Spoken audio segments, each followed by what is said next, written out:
بانک دولتی امانتگذاری جمهوری تاجیکستان امانت بانک برای پیشنهاد قرضهای ایپوتیکی به اهالی مملکت از حساب سرمایه بانک 100 میلیون سومانی جدا نمود.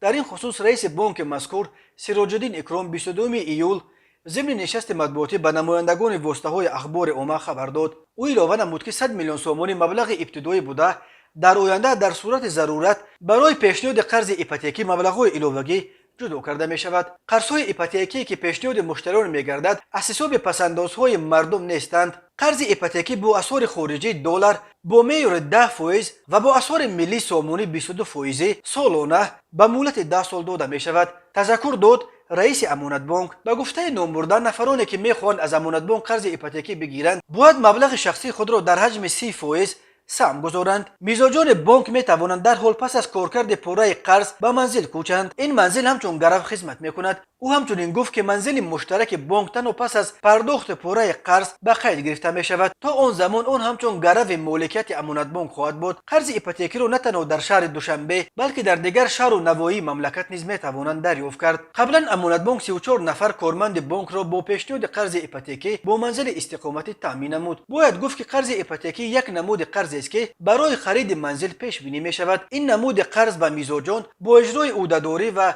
شرط‌های معین پیشنهاد می‌گردد. در تاجیکستان زمینه‌های حقوقی برای پیشنهاد قرض ایپوتیکی فراهم آورده شدند. هنوز سال 2008 پارلمان تاجیکستان قانون درباره ایپوتیک را قبول نموده بود.